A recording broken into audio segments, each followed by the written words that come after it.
Hello guys, it's your Shubh and it's my third blog. তো এই ব্লগে আজ আমি দেখাবো যে যে গ্রামগুলি এখনও পর্যন্ত বন্যার কবলে মানুষজন আটকে পড়েছে, যিনারা ঘর বাড়ি ছেড়ে অন্য কোথাও আশ্রয় নিয়েছে, তো তাদেরকে যতটা পারবো নিজের সাধ্যমতো সাহায্য করার চেষ্টা করব। আর আরেকটা কথা, যদি আপনারা কেউ এই সহযোগিতায় হাত বাড়াতে চান বা আপনারা চাইছেন সাহায্য করতে কিন্তু আপনারা এইখানে পৌঁছাতে পারছেন না, তো আপনারা মেসেজ করুন একটা, আমি নাহলে কমেন্ট করুন, আমি যেভাবে হোক যেমন করে হোক আপনাদের ওই সাহায্য ওনাদের কাছে পৌঁছে দিচ্ছি।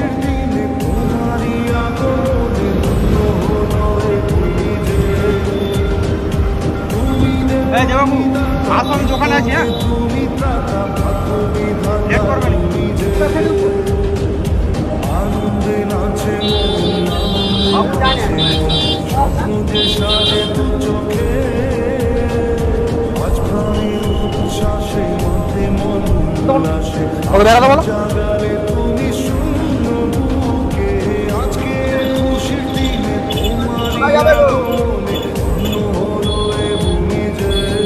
আমরা এখন রয়েছি বড়ভিতর এলাকায়।